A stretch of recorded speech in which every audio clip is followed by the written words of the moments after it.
I'm Jacob. I'm Jacob Geberwold. This is Ralph Aguila, and this is Gene Lee. And we are members of the Port Moody 2013 competitive slam team, as mentioned by Mayor Mike Clay. Thank you so much. And as mentioned, we had the fortune of winning the BC High School Provincial Championship this year. It was our first year, and we're a student-founded and coached team by myself and Ralph. And we were founders, coaches, captains, a lot of fun stuff. One of our other members is not here with us today, Lindsay Palmer, but we are 3 of the 4 members, and we're going to be doing a few slams for you guys today, if you don't mind. Alrighty, so Ralph, you're going to be kicking us off, if I'm not mistaken?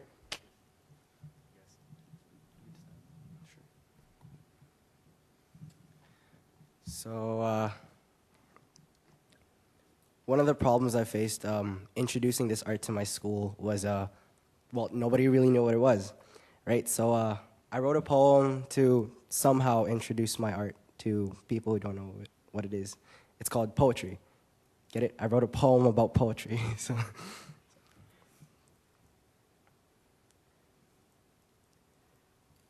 P is for the passion. The passion that I have for this entire new medium to tap into the deepest part of my soul. It is beautiful. You see, it flows kind of like water. If your glass is smooth, then it is elegant. If jagged, then rough and hurtful, it's full of all the things that I want to say, but don't really have the courage to. Now, can be a lot of things. Lord, thank you for this blessing. It's a blessing that the flow fluctuating out of my mouth may be others' gateway to never-ending smiles. It is also the heavy doors that I push open to leading lifestyles of most professional poets. Snap. I'm gonna live with my mom for the next 30 years. Hey, I call it as I see it. E is for the endless possibilities. T, the truth that I used to bind it in. Now R is for my roar. The revelation of a side of me that I never knew, a new me with the same name, an untamed lion desiring the entire grassland to hear what I have to say. So listen to me now, wise for you. You, my inspiration, the most important piece to the puzzle. You were made from sugar, spice, and everything nice, but you can't fight crime or fly, but you have the most powerful power in my entire world. Your power is to make me fall in love with you.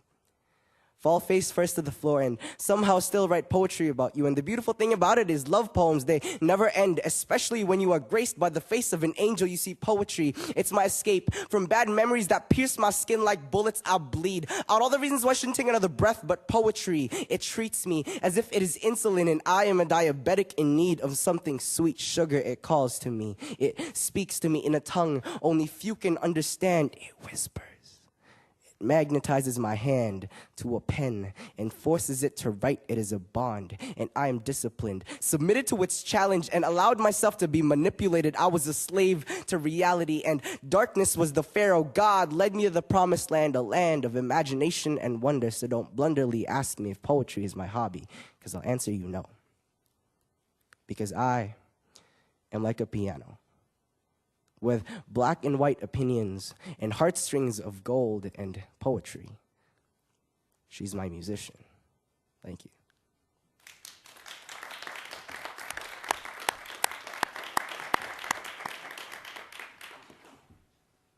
And yeah, that was my poem. Thank you. Up next is our third member, our youngest member actually, Gene Lee, everybody.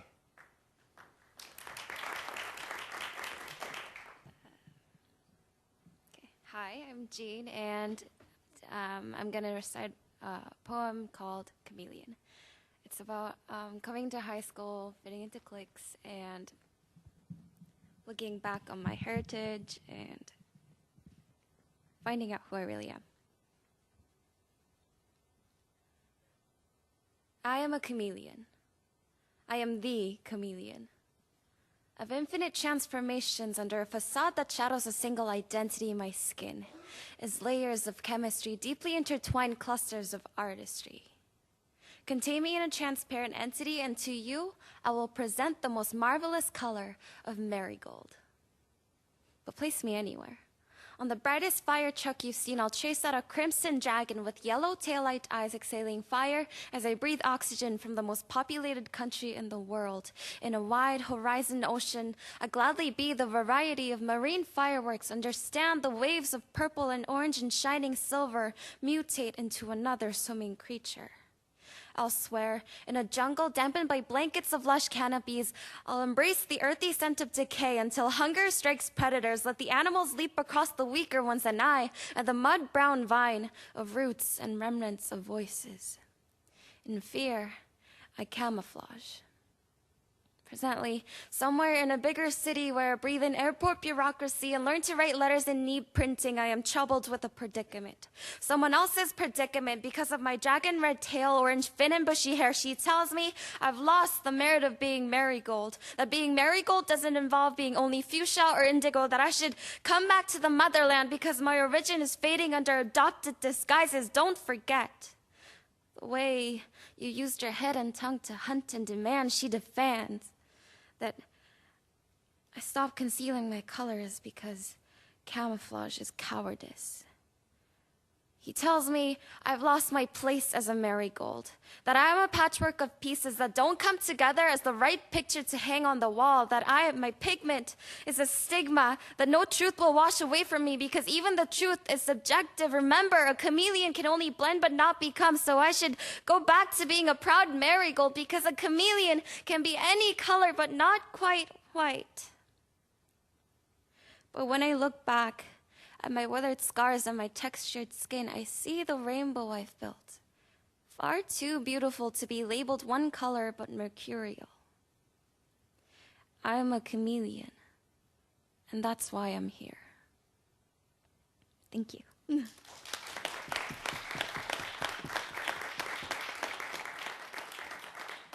So that was Jean Lee, ladies and gentlemen.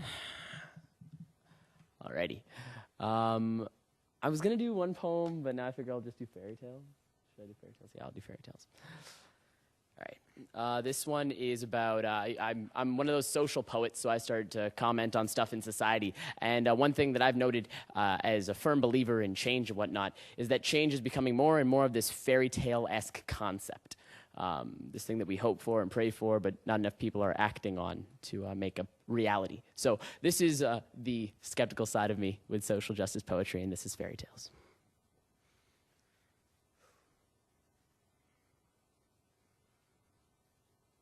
This one is for the few.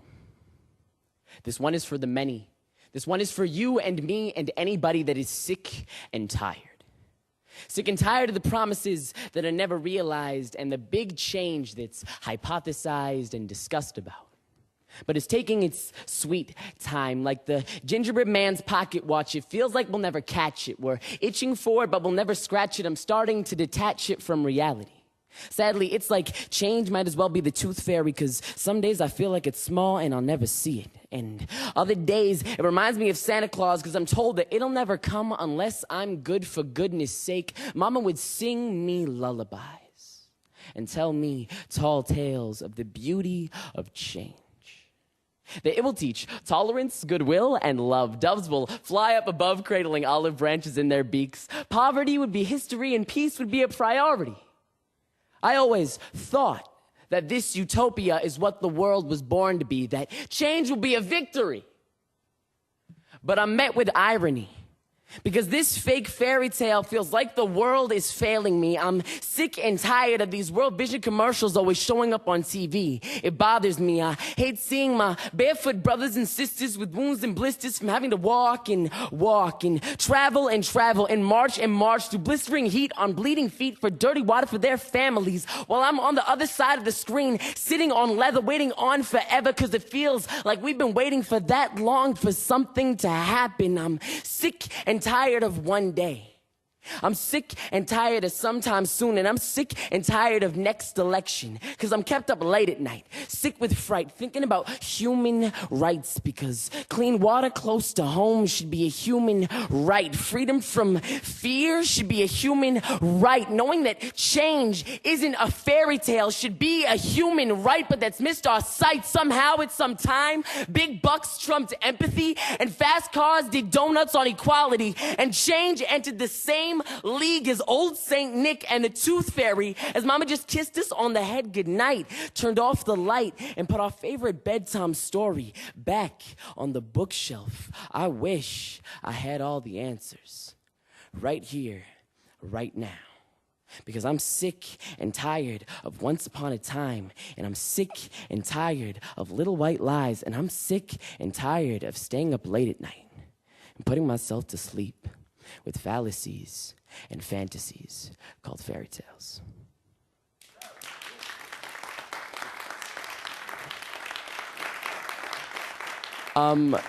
Thank you.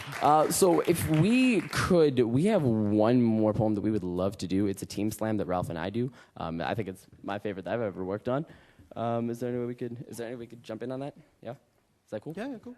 Muy bueno. Is there another mic? Like, is there any way we get one more? We could do it without a mic. But like we get to do whispery stuff when we have mics, and that gets all fun. Any other one? Can they put the mic down here and have two? Okay, you can move it right down. Or just carry this. Oh, okay, cool. All right. You can't see because we're facing this way. Hi. Check. Okay. Ooh, nice. Ooh. Every once in a while, you can like turn around. Sure. Okay. This poem is entitled "Beautiful Homeland." This one, I think this one was our best poem of the competition. Well, it was our favorite poem of the competition. And this is about, we are both, obviously, we have heritage in developing nations, and this is us refusing to buy into the shame that's often associated and the degradation that's often associated with developing nations. So you guys will see. All right, thanks.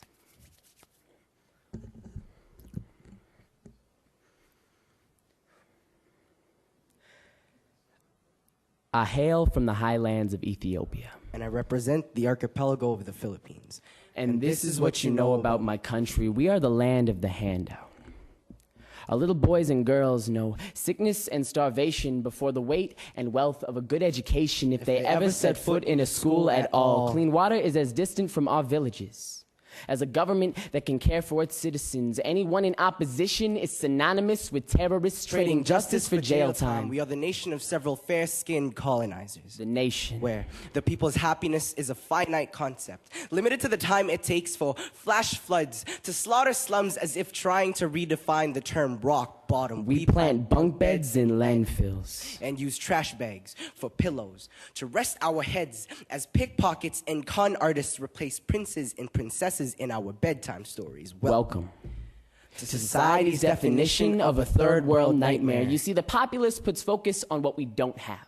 How our buildings aren't tall enough and our cars aren't fast enough, and how we can't seem to triumph over our trials and tribulations. Our first world friends glance down on us from their ivory towers, their pupils opaque with pity as they stamp failure in bright red to the front of our foreheads. Like they are the straight A-studded stars, and we are the dunce caps in the back row, too dumb to fend for ourselves. We aren't looked at like peers. Instead of seeing us on the same level, this world order is the spitting image of a ladder we can't climb. A luxury we can't afford, a pyramid above us because we are basic. What gives them the right to make us feel like our countries were left behind when God was handing out blessings to address our nations as a subhuman social class? As if we are aliens from another world, unworthy of dignity. They pierce our pride like zeppelins, brought down by belittling bullets as if we are antonyms of beauty in the Philippines. We scream, "Kami ay maganda." In Ethiopia, we shout, "Enya konjuich nen." Translation, we are beautiful. And just because that wasn't how you would pronounce beauty, it isn't made any less true. Successes of our nations are not chained to Anglo-Saxon definitions. The value in our nations lies in the love that we have for our land, measured by our passion, and our soil is worth its weight in gold. Over 7,000 islands in the Philippines, and each one exhales culture like carbon dioxide from every atom encased by those white-sanded shorelines. The souls of our forefathers are coaxed from keberos and karars in dance ceremonies that stretch into the supernatural world. So when I tell you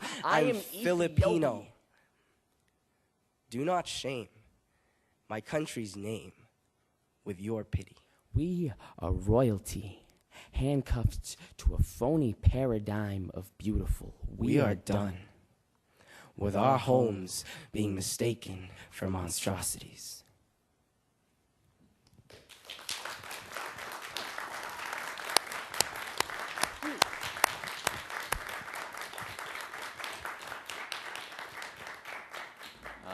and short of our other member, Lindsay, who's not here, but we love her too, that would be our competitive slam team.